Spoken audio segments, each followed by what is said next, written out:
Não existe nada que consiga abater o Burevestnik, não existe nada que consiga abater o Sarmat, não existe nada que consiga abater o drone submarino de Poseidon. Isso é apenas estupidez e fantasia.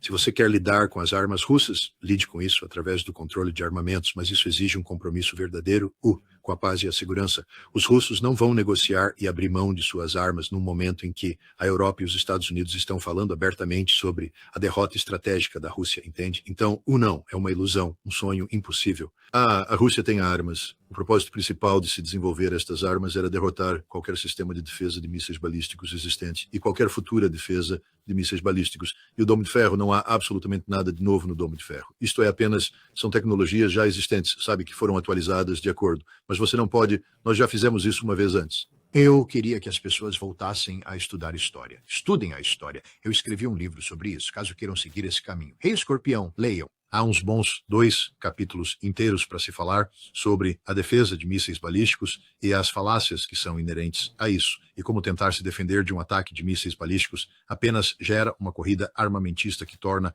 a defesa de mísseis balísticos impossível e proibitivamente cara. Pergunte a si mesmo por que temos múltiplos veículos de reentrada independentemente direcionáveis, MIRVs, sabe? Mísseis com múltiplas ogivas. Bem, foi por causa da defesa de mísseis balísticos. Então, se você constrói um míssil para abater outro, por que não faço um com 10 ogivas? Agora você precisa de 10 interceptadores para o meu míssil. E se eu colocar 20 ogivas? Precisa de 20 interceptadores. Entende o que fiz com a matemática? Não consegue construir interceptadores suficientes. É impossível. E foi por isso que eles vieram e disseram, bem, precisamos controlar isso. Por que não simplesmente eliminamos a defesa de mísseis balísticos? E isso isso nos permite... Vejam o que aconteceu, pessoal. De novo, já fizemos isso antes. Construímos o míssil com múltiplas ogivas, sabe? O equipado com MIR-V, os ICBMs e tal. Quando tiramos a defesa balística, no Start 2, eu acredito. Nós desmirvamos, nós dissemos, vamos começar a reduzir isso. Isso se estendeu ao novo Start, onde agora temos o Minuteman, que costumava ter 3 ogivas. Agora possui apenas uma. Fizemos com que o Trident fosse reduzido para um número classificado entre 6 e 8. Os russos fizeram exatamente a mesma coisa.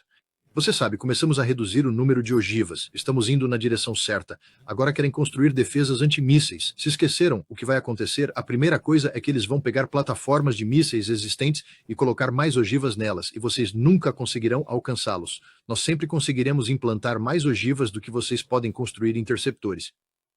Essa é a realidade. Então é uma estupidez levada ao extremo. Os britânicos estão a procurar no sítio errado. Quanto ao Arsenic, Pause ele entra em serviço de combate, Pause eu acredito que até o dia 25 de dezembro, Pause e a primeira unidade que estará completamente pronta para o combate, Pause será o regimento bielorrusso. Pause com 3 batalhões, Pause e 3 lançadores para cada um deles. Os bielorrussos tiraram da naftalina e reformaram um antigo, eu penso, local de mísseis SS-20 que está localizado ao sul de Minsk. Eles o limparam e instalaram toda a infraestrutura necessária e os mísseis estão lá. Houve um grande exercício, o Zapad, o exercício Ocidente, em novembro, eu acho, enquanto eu estava lá, e o Burevestnik, o Arsenic foi testado, foi operado, retirado, testado, ainda estava em treinamento, eles estão treinando as tropas para fazer. Só porque você tem um míssil na base e ele pode se mover, não significa que está pronto para o combate. Você tem que passar em todas as suas qualificações. Você tem que ser capaz de fazer todas as coisas que o tornam pronto para o combate. E o que eles estão dizendo é que em 25 de dezembro eles terão passado no teste final, estarão prontos para fazer todas as funções necessárias e estarão prontos para a guerra. Isso é um regimento na Bielorrússia. Eu imagino que os russos estejam ao mesmo tempo preparando suas próprias unidades para a prontidão de combate. Isso significa que essas unidades já têm o equipamento. Elas estão apenas passando pelas verificações de combate. O Arsenko está em produção em série. Isso significa que está sendo construído em Votkinsk, né? Com base na produção máxima que poderia ser alcançada e considerando a prioridade que lhe foi dada, eles seriam capazes de produzir entre 60 e 80 unidades por ano. É improvável que estejam a fazer isso a essa velocidade agora, porque há sistemas concorrentes e há uma quantidade finita de espaço de produção disponível em Votkinsk. Há apenas um número limitado de pavilhões de montagem que existem e pessoas treinadas para fazer isto. Entenda que quando você constrói um sistema de armas como o arsênico e entra em produção em série, você agora precisa, sabe, Votkins, tem essas faculdades e eles precisam recrutar pessoas. Eles realocarão alguns do trabalho atual, mas precisam recrutar gente nova e treiná-los nas tecnologias específicas que são usadas neste sistema de armas. Isso significa técnicas avançadas de soldagem, técnicas de inspeção, materiais avançados. Eles estão usando compósitos, as cerâmicas, ou eles precisam ter pessoas que façam isso, leva tempo para treiná-los. Então, você tem um sistema que passou por pesquisa e desenvolvimento com, sabe, o Instituto de Tecnologia Térmica de Moscou, o antigo escritório de design na Daradze, e eles estão trabalhando com, sabe, uma seção de P&D em Votkinsk, sabe, um punhado de pessoas para fabricar à mão esses mísseis Arsenic que são então usados para testes. O míssil que foi disparado em novembro do ano passado era um míssil artesanal, não era um míssil de produção em série, era um míssil artesanal. Era a variante mais recente dele e foi disparado. Esse foi o último teste operacional. Agora o míssil foi testado como viável e eles podem passar para a produção em série, o que estão a fazer agora. Mas para produção em série, você não só tem que dedicar o espaço de produção, mas também ter pessoas treinadas para isso. E por causa do autocontrole de qualidade envolvido, esse treinamento não acontece da noite para o dia. E o que vimos em um ano, a Rússia tem uma Imaginem o que estou dizendo, pessoal. No decorrer de um ano, a Rússia passou de fabricar um míssil feito à mão para ter um míssil em plena operação de combate. Isso exigiu da Rússia que ela estabelecer uma capacidade de produção industrial militar partindo praticamente do zero, treinar o pessoal responsável pela produção, adquirir, construir todo o material necessário para esta unidade, ou seja, os lançadores e os veículos de apoio, recrutar o pessoal apropriado, treiná-los devidamente, ter a doutrina em vigor que será utilizada, porque não se pode simplesmente ter um míssil e perguntar o que faremos com ele. É preciso ter uma doutrina completa, e essa doutrina deve incluir não apenas seu papel nuclear, mas também seu papel não nuclear. A doutrina de subir a escada de escalada para evitar conflito nuclear. Todo esse conceito doutrinário tem que ser desenvolvido, coordenado com a liderança nacional para que esteja nos planos de guerra. Eles fizeram tudo isso em um ano. E Seymour Hersh quer crer que um oficial do Pentágono diz que a defesa russa está em desordem. Acabei de te falar da coisa mais eficaz e funcional do mundo ali. Aquela complexidade que te descrevi é inacreditável. Está além de qualquer imaginação. E em um ano, eles passaram de um míssil artesanal para produção em série, implantado, pronto para combate, e tudo o que isso implica. Ao mesmo tempo, eles estão travando uma guerra importante na Ucrânia. Ao mesmo tempo, eles estão lidando com um Japão em expansão. Ao mesmo tempo, eles estão lidando com a Finlândia e a Suécia, você sabe, entrando na OTAN, e o que isso faz com o posicionamento. O Ministério da Defesa da Rússia é, atualmente, a organização militar mais eficaz e em pleno funcionamento que existe no mundo. Essa é uma realidade. Scott, 4 dias atrás, houve uma reunião em Teherã, entre Rússia, China, Irã, Paquistão e os países vizinhos ao Afeganistão.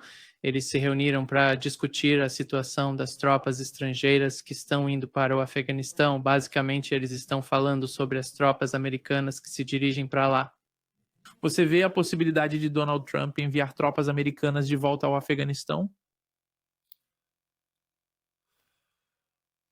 Eu sei que... pause. Deixe-me... Pause. Não posso afirmar que sei, porque, pause, isso implicaria uma certeza absoluta de conhecimento e eu não estou sentado em volta da mesa. Pause. Analisando as declarações feitas por Donald Trump, quando se observa a China e a forma como a China tem desenvolvido os seus campos de mísseis balísticos na região ocidental da China, eles estão completamente fora do alcance das capacidades militares americanas, capacidades de ataque que existem no Pacífico. Então, para atacá-los, teríamos que usar armas estratégicas, o que significa uma guerra nuclear em grande escala. E entendam, para atacar a China, teríamos que sobrevoar território russo. E se sobrevoarmos território russo, a Rússia assume que estamos atacando a Rússia. Então estaremos em guerra contra a Rússia. Então, como você compensa isso? Como você consegue, se você não está tentando manter a Rússia e a China unidas, se você está tentando separá-las, o que parece ser alguns dos objetivos e metas aqui, tudo isso de somos amigos da Rússia, não é porque de repente nos apaixonamos pela Rússia, É como se fosse uma releitura daquela estratégia de Nixon indo à China para afastar os chineses dos soviéticos lá nos anos 70. Existe um elemento dentro dos Estados Unidos com Marco Rubio liderando o grupo. O cara é muito bom. Estudem Marco Rubio, estudem o seu antigo chefe de gabinete, que agora é o chefe de planeamento político do Departamento de Estado, né, o American Compass, esse movimento, as ligações que eles têm com a Claremont College, as ligações que eles têm com a Heritage Foundation, e estudem todos os documentos de política que eles escreveram sobre o que querem fazer com a China. A China é o inimigo. Quer dizer, esses caras são fanáticos pela China, e então a abordagem pragmática que eles adotaram com a Rússia não é porque de repente encontraram um novo amor pela Rússia e uma apreciação pela Rússia, sabe? Eles não viajaram para a Rússia e disseram, uau, que lugar culto. Eles simplesmente disseram, queremos separar a Rússia da China. Então vamos fazer isso oferecendo incentivos econômicos à Rússia. E porque os russos, claro, são os filhos da puta gananciosos, eles vão dizer, sim, queremos todo o dinheiro do mundo dos americanos e as possibilidades econômicas que surgem. Ou assim, vamos trair os chineses, eles nunca o farão. Novamente, conversas que tive com russos muito bem conectados, a relação estratégica entre a Rússia e a China é real, está desenvolvida, não vai desaparecer. Reli a declaração de 5.000 palavras, aquela breve, publicada em fevereiro de 2022, na véspera da operação militar especial, quando Vladimir Putin voou para Pequim e se encontrou com com o presidente Xi. Releia isso. É uma declaração de guerra contra a ordem internacional baseada em regras e contra a hegemonia americana. Você não vai conseguir separar os russos dos chineses, mas esse é, você sabe, né, o grande objetivo e a meta principal ali. Mas disseram a Trump que você sabe, nós costumávamos ter aeronaves de ataque na base aérea de Bagram e como os militares americanos sempre se preparam para todas as eventualidades, essas aeronaves de ataque possuíam uma função secundária, que ia muito além de simplesmente fornecer apoio aéreo aproximado para as forças americanas e afegãs. Eles tinham uma contingência para atacar a China. E, Trump foi informado sobre essa contingência quando ele era presidente da primeira vez, e agora ele se torna presidente novamente e, não temos forças americanas lá. Ele disse, temos sempre que manter a base aérea de Bagram. Por quê? Bem, agora sabemos por quê. Ele a quer de volta.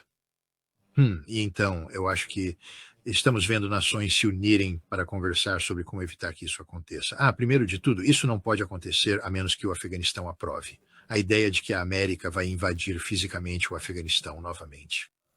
Novamente, as pessoas precisam reler sua história. O que causou o primeiro envolvimento americano nisso? De onde vieram as forças da CIA que entraram no Afeganistão logo depois do 11 de setembro? De onde as primeiras unidades de forças especiais americanas foram enviadas?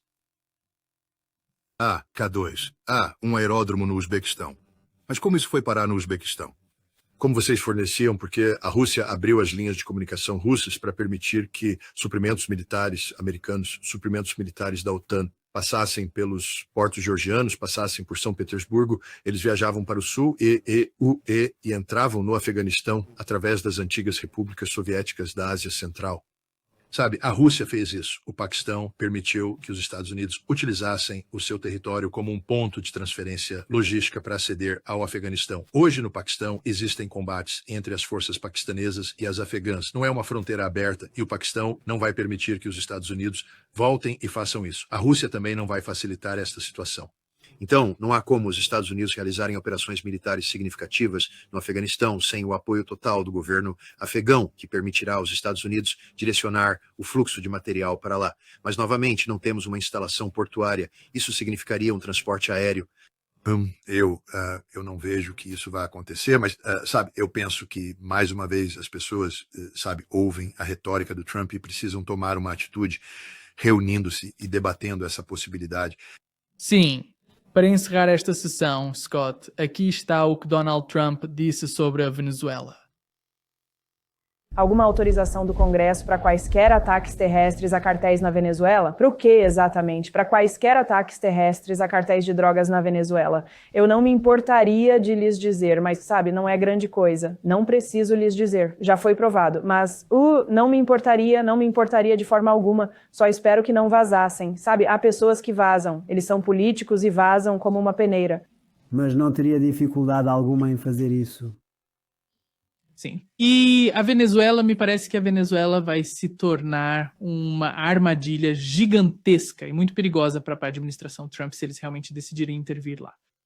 Ninguém sabe o que aconteceria com todas essas, sabe, políticas de que falavam antes de chegar ao poder e agora, sabe, o caso da Ucrânia de alguma forma está chegando ao fim, sabe, ele está criando um novo tipo de caos para si mesmo com o caso da Venezuela. Sim, quer dizer, de certa forma ele está certo, porque o Congresso se esquivou dos poderes de guerra. Ele não precisa ir ao Congresso. Ele teria que se reportar ao Congresso. Diz 90 dias, prorrogáveis a 180, mas aos 180 dias, sabe o que o Congresso vai fazer? Cortar o financiamento às tropas americanas que estão em combate? Não, o Congresso precisa revogar a lei dos poderes de guerra e fazer com que, constitucionalmente, o presidente não possa realizar ações dessa natureza sem ir ao Congresso para uma declaração de guerra.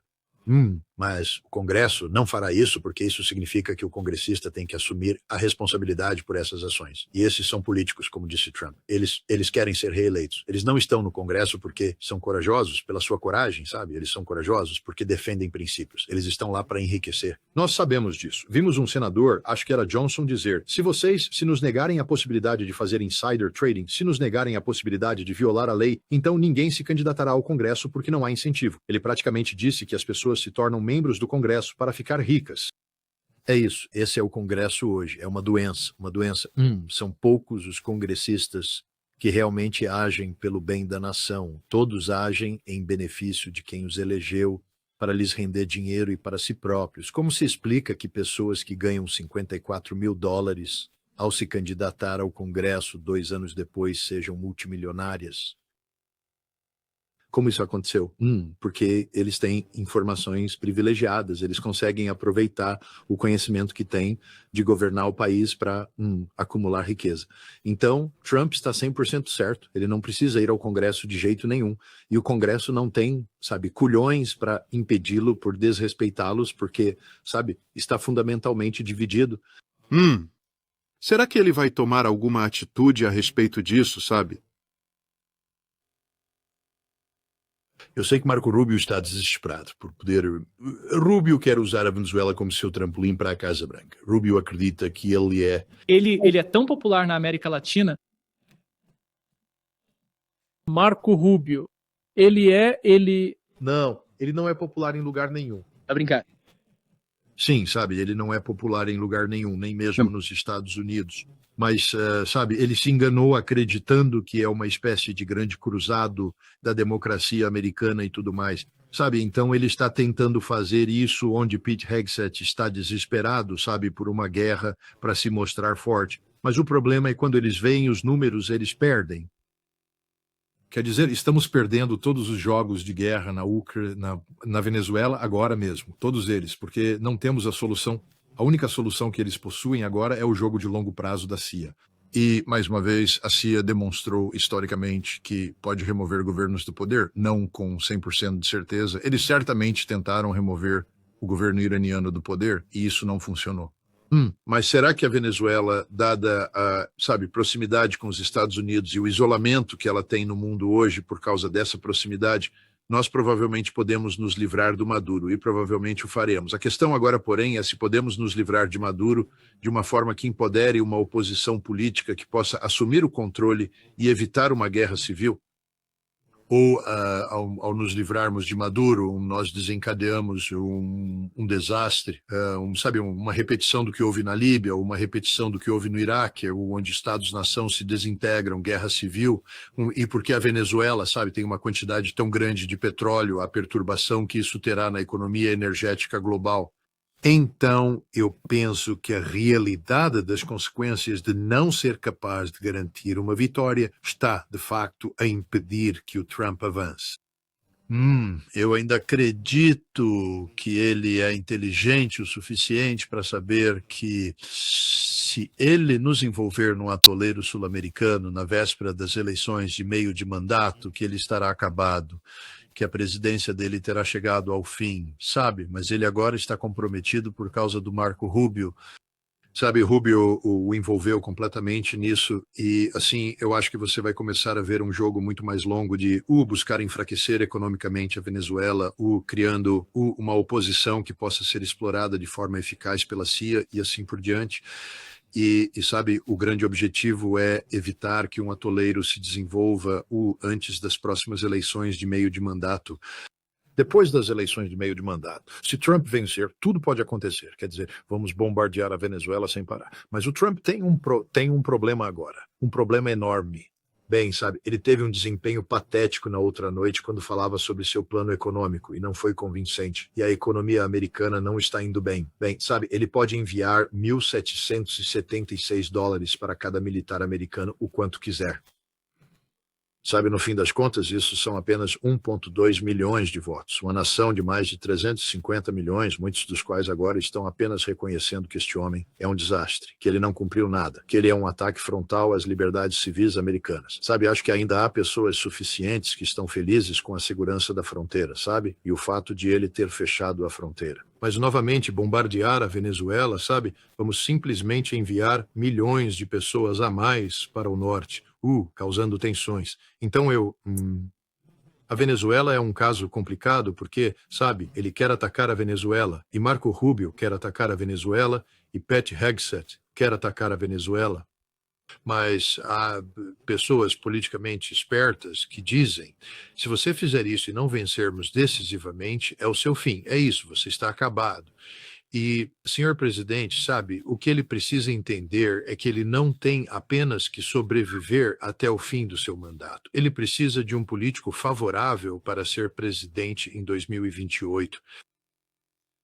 Porque, vejam bem, esta é a garantia das garantias. Se os democratas assumirem o controle da presidência em 2028, Donald Trump irá para a prisão, porque ele é um criminoso. Ele violou leis de uma forma que vocês nem imaginam. E os democratas certamente encontrarão uma maneira de puni-lo. Bem, não importa o que o Supremo Tribunal diga, porque Donald Trump está rapidamente tornando o Supremo Tribunal irrelevante ao simplesmente ignorar as suas decisões. Donald Trump irá para a prisão. Ele morrerá na prisão. Então ele não pode se dar ao luxo de perder não apenas as eleições de meio de mandato, mas ele tem que garantir que alguém leal a ele seja presidente em 2028.